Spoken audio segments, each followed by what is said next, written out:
Today I want to respond to several different topics that have come up.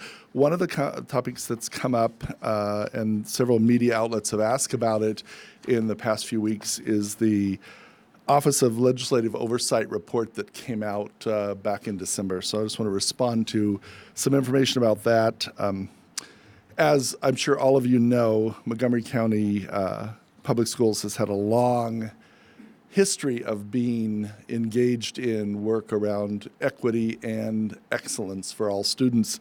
And we want to always keep our focus on high levels of excellence and on equity so that we continue to reduce disparities in access and in opportunity and help all children reach their potential and pursue their aspirations in life. That's our goal, is that every student have a really good or multiple good first steps out of high school. And we will be meeting with the Culture and Education Committee on January 27th to talk with them about the report. We are concerned about the report. We sent a letter with the report. We actually didn't see all of the report before it was presented at that committee of the County Council. And so we really appreciate the commitment of the County Council and their efforts in supporting the school system and the entire community, because every child does need that high level of excellence and rigor, and we do need to pursue equity at every turn. In fact, that's what I've talked about since I first arrived here July 1st of 2016 on a regular basis. We are concerned, though, because the OLO report provides an inaccurate picture of the school system, actually. It includes some arbitrary financial analysis of compensatory education that's simply inconsistent with the state system of funding. And so we'll have this conversation with the County Council. It also is not aligned with state law and how that works, and we're concerned about that. It also doesn't acknowledge the significant increase in access that students have experienced, the significant increase in access to our most rigorous programming, and we'll be talking about some of that today in different areas.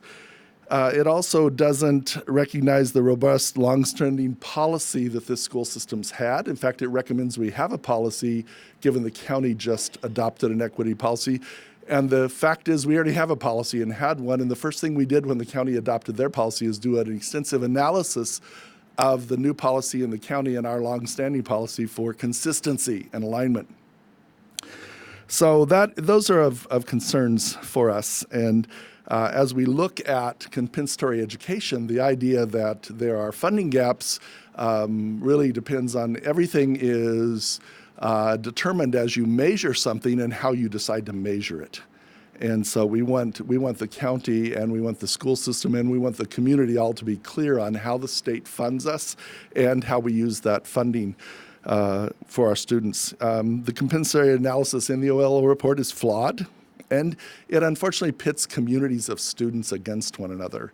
And we think that's never a good idea. When we talk about students who receive special education services, students who receive services, Title I services for students in poverty, or English language services, and the fact is that many students receive 2 or 3 of those services across our county. And so that's a really important part of this. We feel urgent and intentional about closing gaps, especially about reducing and eliminating the disparities that exist. And those disparities start with access. So if you don't get access, there's no gap. If no one ever allows me to take Algebra 1 in middle school, then I don't have a gap in Algebra 1. I didn't get the experience.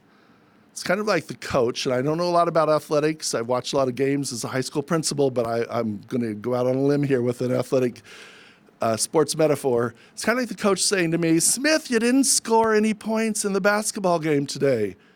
And I say, "Yeah, coach, but you never put me in the game." The first step in eliminating disparities, in reducing inequities, is to get kids into the experiences they need. And our data shows tremendous increases in access across many areas. So I'd push on everyone to think about that, to work on it. We think it's a moral imperative, a social imperative, an economic imperative, a national imperative to reduce and eliminate and they will be reduced before they are eliminated, moving downward. Reduce those inequities, those disparities, those points where children don't get access, and then real opportunity. And real opportunity says, you're in my class, you're in my school, you're in this program, we're gonna make sure you're successful. That's real opportunity. So that follows access. And when those things happen, real high levels of learning occur for all children. So let's talk for a minute about the all-in equity and achievement framework. We have looked at evidence of learning. We believe that you can't look at one data point. And the state test is one data point. And the OLO report is primarily based on that state test, which was new in 2014. And it will be gone in 2020. Did you get what I said? It was new in 2014. It will no longer be used this April, a few months from now. The MCAP will be used, new test. Last year, the state changed the name, MCAP. This year, they changed the test. So next year, we'll start with a new state baseline. That's why we've used, from the very beginning, multiple measures across our system to look. Einstein said, make everything as simple as possible, but no simpler. And if you look at just one measure, and especially if you grade band those measures so that you're aggregating third, fourth, and fifth grade all together, you're aggregating all kids together, you don't really get it where the disparities are, where the successes are, where the progress is. You have to look at it with the respect for the complexity that it has and deserves. So we have to look at it closely. So we have introduced the Equity Achievement Framework over the last 3 years. We have the evidence of learning, multiple measures. We have the Equity Accountability Model, which looks at school impact, what's happening for each of our 5 focus groups, and our students who are in the monitoring group, and pay close attention to all those students, all students. And then in the last year, we've looked at our resources and how we use them. And that resource study is online. That is a very clear picture of our resources, strengths, areas for growth, areas that we can ask questions and think about how to change the work we do. We're seeing a lot of progress in many different areas in our school system. For example, I'd like to highlight some of those. For example, in advanced placement international baccalaureate courses and exams, one of the measures the state recognizes for college and career readiness, more than 56% of Montgomery County Public Schools high school students enrolled in at least one advanced placement or international baccalaureate course in 2019. So more than 56%. Over the past 3 years, enrollment in AP and IB courses has increased by 6.8% throughout the district. In 2019, all 25 MCPS high schools offered AP courses and 8 schools provided IB courses. Of the 25 high schools, 17 offered more than 30 AP or IB courses. Enrollment from 2017 to 2019, all student groups saw increases in AP and IB course enrollment.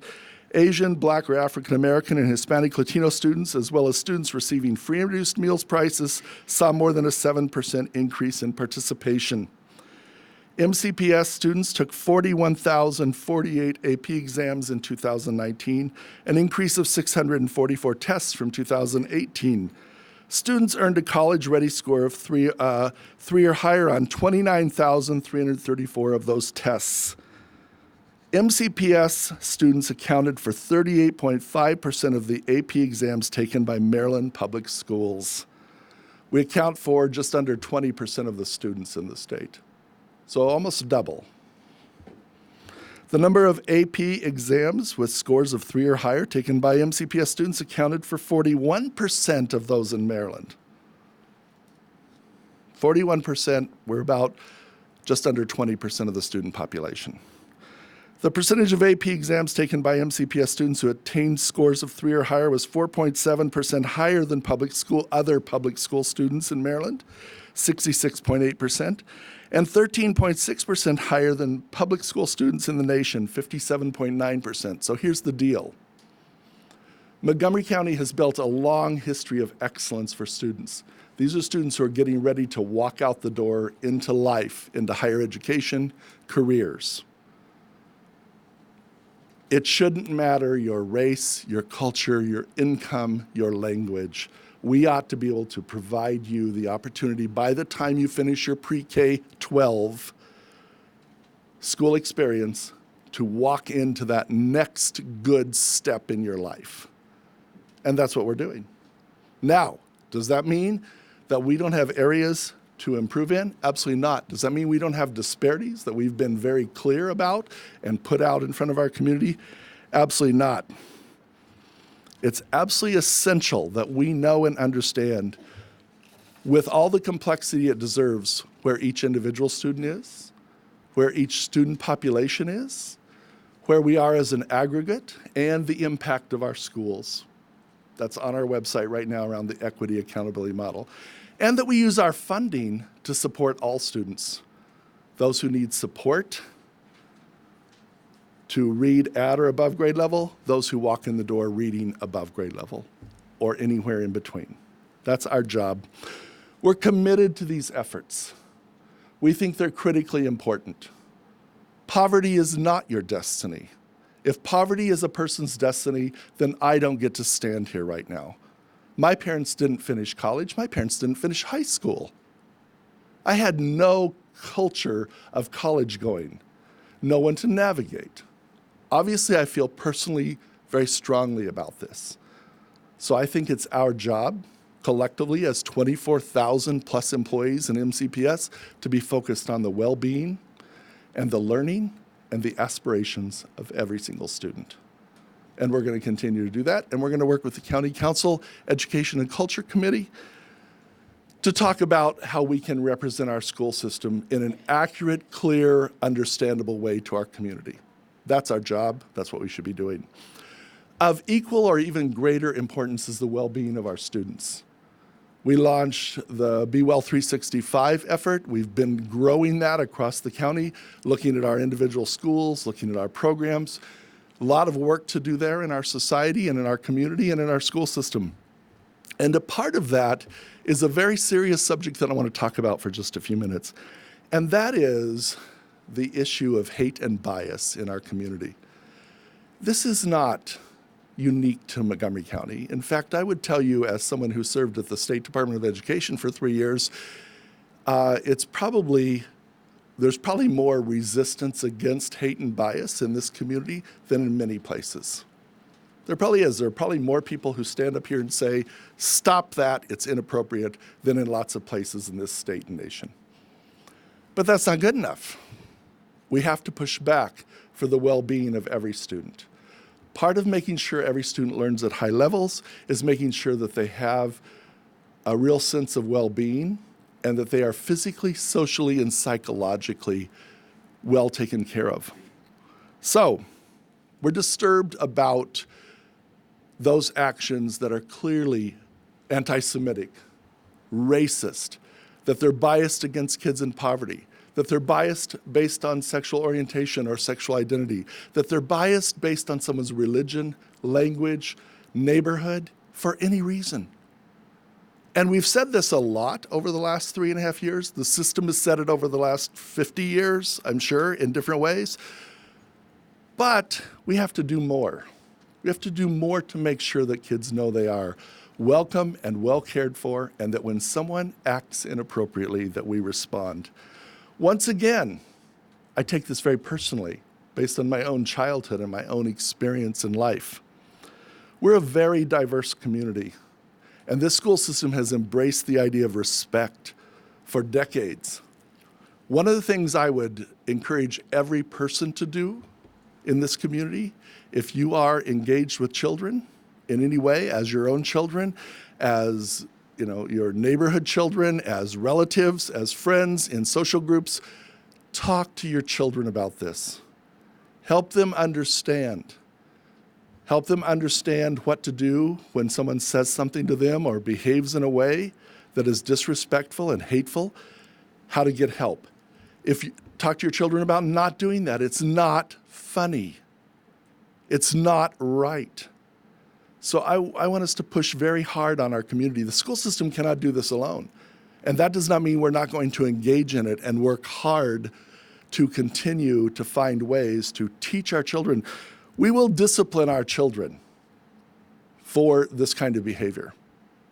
It's clearly laid out in our code of conduct, and we will respond. But discipline is not enough.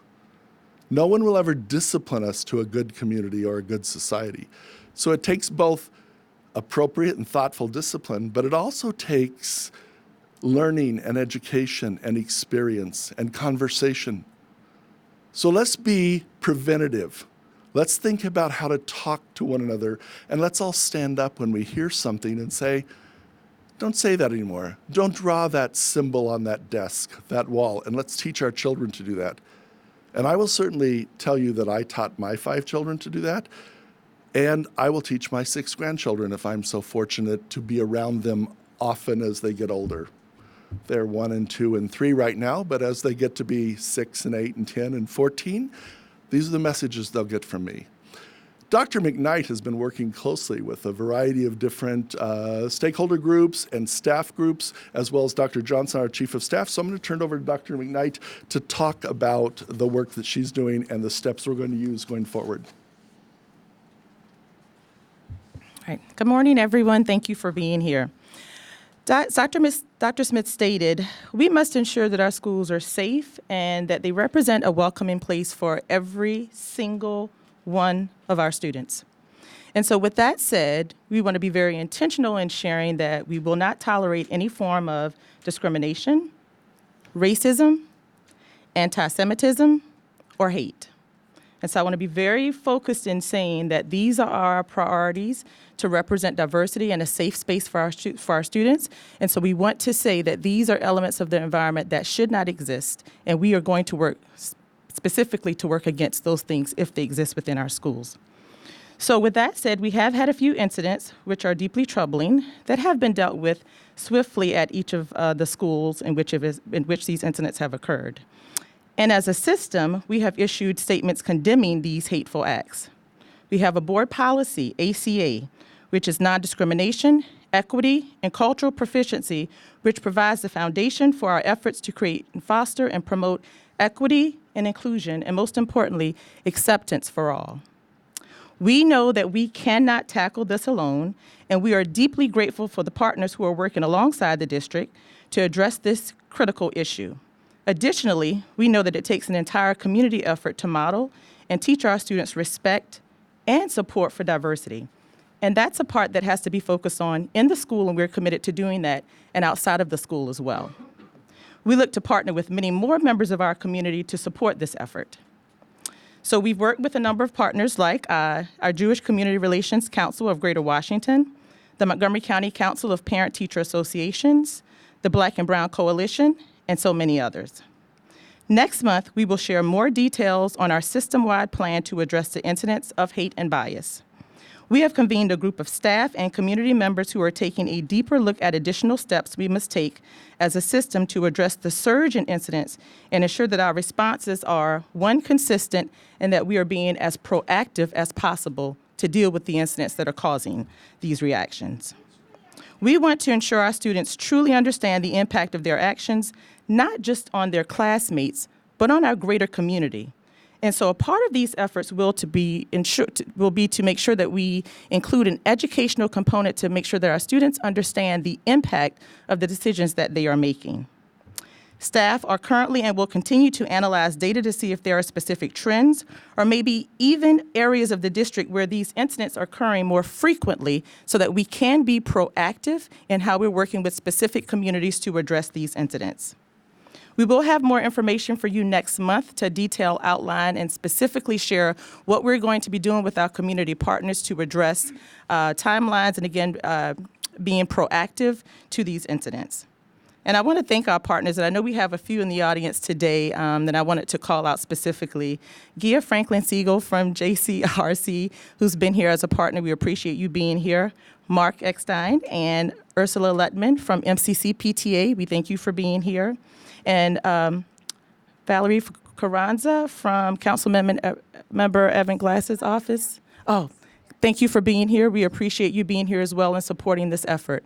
And so while we have some community members here today representing this effort, we look forward to adding many more who have an interest in working with us to look at ways that we can continue to address this issue in our community. And again, I'd like to end by emphasizing that it is very important for everyone to know and understand what their individual part is in this. We as a community all are responsible for how we teach and work with our children. And so we have to dig deep and think about what are the opportunities in which we can work with our students and help them understand the impact of the decisions that they make.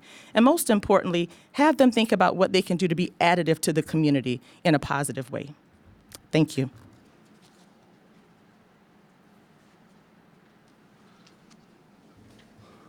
Thank you, Dr. McKnight. Dr. McKnight is our deputy superintendent. She joined us in July, and she has been a tremendous asset. So I'll just tell her publicly, thank you for all the work you're doing on behalf of students in our schools across the county. You know, it seems oftentimes that it's simple or easy, but the bottom line is it's not. It requires that we all be vigilant and that we truly and sincerely resist, reject, and push back on hateful and biased things, and that we do it in small ways, in big ways, in public and in private. And I just really call on and challenge myself, Dr. McKnight, our 24,000 staff members, and our entire 1.1 million members of our community. Talk with our students and our children. Talk with them. They are the future about how they treat people and how they are treated. It makes a profound difference. It really does. Our operating budget was released in December, and we have submitted to the Board of Education, and that's under their consideration now, $121 million budget increase, and that's a combination of state and local funds. We're waiting anxiously for the governor's release of budget in the next 10 days or so, and we'll know better. We have an estimate of the governor's budget in there based on our best information, but we also know that that is a closely guarded secret, the governor's budget. And so when he releases that budget to the General Assembly, which starts its session today, then we'll know a lot more, or tomorrow. Is it today or tomorrow? Tomorrow. And so we'll know a lot more about what that is, but we think we're going to be, close in our estimate, so we'll adjust that based on the state money. The spending increases are to support our students and our work, much of the work I just described for you, to also continue to be able to attract, recruit, hire, and maintain a very strong, diverse workforce. Montgomery County has a long history of being able to attract strong staff members as teachers, administrators, and support professionals. We're in an interesting situation right now, though, in our country and in our state and community, and that is a very tight labor market, and it's even tighter around teacher preparation. Teacher preparation has gone down somewhere between a third and half in the last 6 years. In plain language, that means fewer people are going into universities and colleges to become teachers, so fewer teachers are walking out the door with those credentials. I obviously am worried about the state of Maryland and the nation. My job is to pay attention to Montgomery County, and that's what I'm doing. And that's why we have efforts in this budget to continue to grow our own. We have 1.1 million residents. We have 10,000 support professionals. Those support professionals are among the most diverse individuals in our school system, and we have moved from dozens to hundreds of people working to prepare to become teachers in our school system, and that's in this. And now we're branching out in this budget to look more broadly and say we also need people to be heating and air conditioning technicians. We also need people to be working in coding and computer science. We also need people to be working in mechanical areas. And oftentimes someone just needs a little bit of support and encouragement to pursue that next opportunity. And so we're building those things in our budget. We've had the educational component for people to become teachers. We've expanded that considerably over the last couple of years. Now we're branching out into some other areas. We have $23.7 million to continue to expand and implement strategic key bodies of work. Like early childhood, the county and the school system working together has created hundreds of slots for pre-K in the last 3 years. We need to create thousands more. And that is in Kerwin. Whether Kerwin comes to fruition or not, the legislation and the funding during this session, we need to make a strong commitment in this county to ensuring that everyone has pre-K opportunity and access. And certainly starting with 4-year-olds is a good place to start. And that's a public-private partnership. That's not just the school system doing that, that's the whole community working together.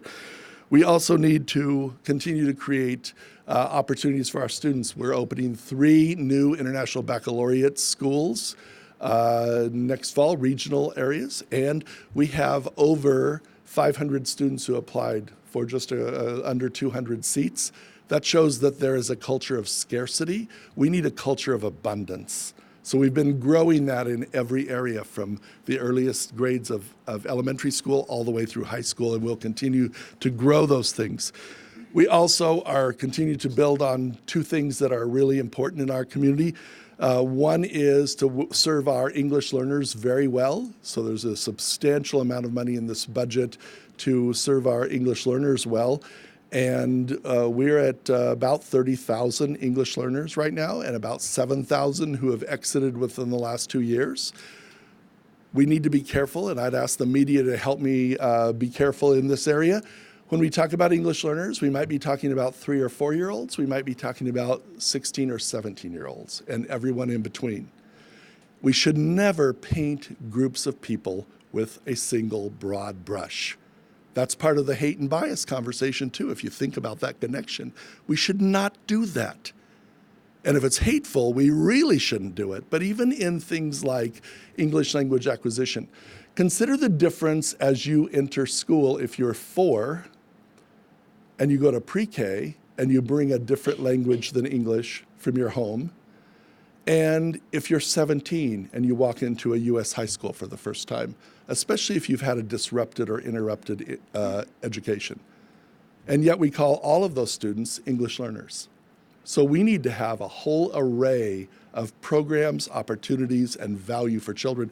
I will tell you that children who enter MCPS as elementary students or even early middle school students almost entirely are exited, move through school very successfully, graduate from high school, and go on to all sorts of opportunities in our community. Students who enter as 15, 16, 18, 19-year-olds deserve just as much consideration and support, but it's going to look different. Now, I lived in Asia for 7 years in the 1990s. I lived in Japan specifically for 6 of those years. I'd like to take you and enroll you as a 17-year-old, a 37-year-old, a 57-year-old, an 87-year-old with a master's degree, a PhD, in a Japanese school, and you have no prior knowledge of Japanese. I'd like to see you graduate in a traditional Japanese program in 4 years. You're not going to do it. So we have developed all sorts of ways to support our students who come in during the high school years, especially, so they can get real value out of that school experience, and that's part of this budget. We have many, many things in this budget that we think are critically important. We're calling upon the county executive and then the county council to fund this budget, also to fund our capital budget, and that's all about facilities. Capital is facilities, operating is the operation of the schools day in and day out. It's critically important that these budgets are thoughtful and careful and are focused on students, classrooms, and schools. And we're calling on them. You'll have lots of opportunities. If you disagree with me, you have every chance in this community, and I love that, to come stand at a hearing and say so. And say, I disagree with how you're spending this money. I don't think you should have this much money. I think you should have more money. You have those chances. There are 2 board hearings that have been advertised, and then there will be county hearings. So I encourage you to stay engaged and involved in the conversation around how we operate the school and how the capital budget makes sure that facilities are provided for our students. We also have an effort that I think is worthy, and we'll take just a few minutes, and we also want to say thank you as part of this around lunch. The widespread conversation in our nation and our state around students who come to school either without the resources or because they've forgotten to bring the resources, and both occur every day. And we want to make sure they get lunch. And so we've been working hard to make sure that happens. And we've had the Montgomery County Public Schools Education Foundation as a terrific partner. And I want to share with you some information that I think is just really excited and that I am truly, deeply grateful about. The foundation has received 2 significant donations to help address student lunch debt. A $30,000 donation from Chuck Levin's Washington Music Center and a $30,000 donation from Dark Cars Automotive Group. The donations will be used to clear debt amassed from the start of the 2019-20 school year. I really want to thank Chuck Levin's Washington Music Center and Dark Cars. I just think it's terrific that people step forward and make sure that kids have lunch. Part of that physical, social, and psychological well-being is just making sure you eat lunch. And that is very important to learning. So I want to invite Yolanda Pruett, who is the head of our Montgomery County Public Schools Education Foundation, to come forward. She has some remarks, and then I think we're going to bring our guests forward, and so we'll do those things right now. So Yolanda, please. Good morning. Thank you for being here. The Montgomery County Public Schools Educational Foundation began raising money to alleviate school lunch debt a couple of years ago. I'm delighted with the response that we've received from our community, the cooperation that we have received internally with MCPS staff, really committed to having lunch be a safe zone and a place where children can focus on relationships and not have to worry about what they're going to eat and so forth. So it is with great delight that I let you know that this year we have received almost $90,000 in support for Dine with Dignity, our school lunch debt alleviation fund. And the 2 gifts that Dr. Smith mentioned just a few minutes ago are a big part of that. I love the stories, and it was such a pleasure to receive email and phone calls that want to know about this issue and then express to me their personal concern and personal desire to improve things for students and keep our schools as wonderful as they are. So I want to give each family, these gifts are coming from 2 regional businesses, family-owned, in our community, and I want to give each an opportunity to just share a few words with you. I'll first ask Abby Levin, Chuck Levin, Washington Music Center, to come forward. Yolanda did not tell me that I would be speaking today. It's kind of a no-brainer. You got to look after the children if you want to look after the future. If they don't have food to eat, or they're going to be shamed because they're going to eat a different meal because they haven't got the money, here we are talking about removing divisions, and something as simple as that could create them. My brothers and I are products of Montgomery County Public Schools. My parents were the children of immigrants, and I remember my mother telling me the story that she was a recipient of a welfare program and sent to a summer camp, and no one knew that she was a welfare child. No one knew that she didn't have the money and her parents didn't have the money, and how much that meant to her to be able to go and play with the other girls and be one of them, and no one ever knew. They didn't come from money. We worked very hard. We are in a very lucky position now to be able to just write a check for this. I don't know why we should get the attention, because we wrote a check. The person you all should be acknowledging and paying attention to is standing beside me. She saw there was a need. She saw that kids could be shamed for not having money for lunch, and she created a program called Dine with Dignity. So thank you, Yolanda, for doing this, seeing something needed to be done and taking action. I just could read about it, learn about it, and support you, but you did it. I didn't. So thank you very much. Thank you all.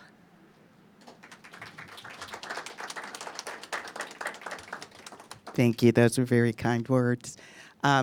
the second family, the Darvish family, known to all of us through many, many dealerships around the DMV as dark cars. Jamie Darvish, would you please come forward? Good morning, everybody. I also grew up in this area in Montgomery County. I graduated from Montgomery County Public School System, Churchill Bulldogs. But my whole business pretty much is in the state of Maryland, and we do a lot of work with the community.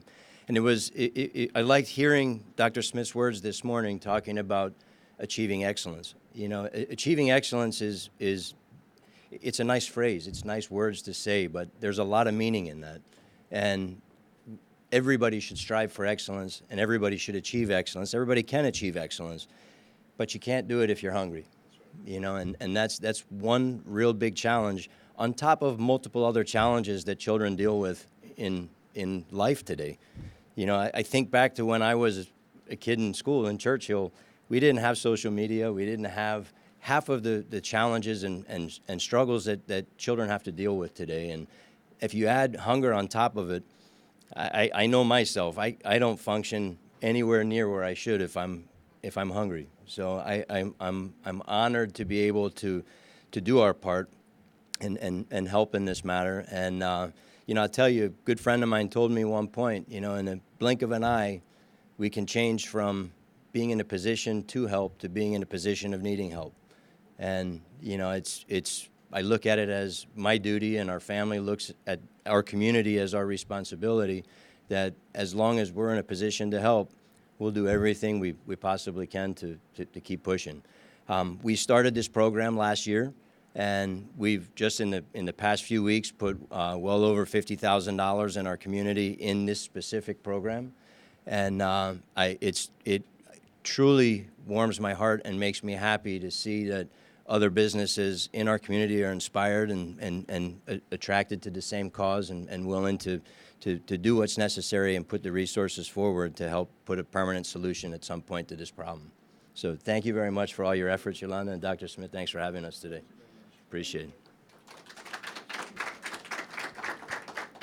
I will just close very briefly by saying I'm so inspired and so encouraged by so many of you that call and want to work with me on equity funds for our students in Montgomery County Public Schools.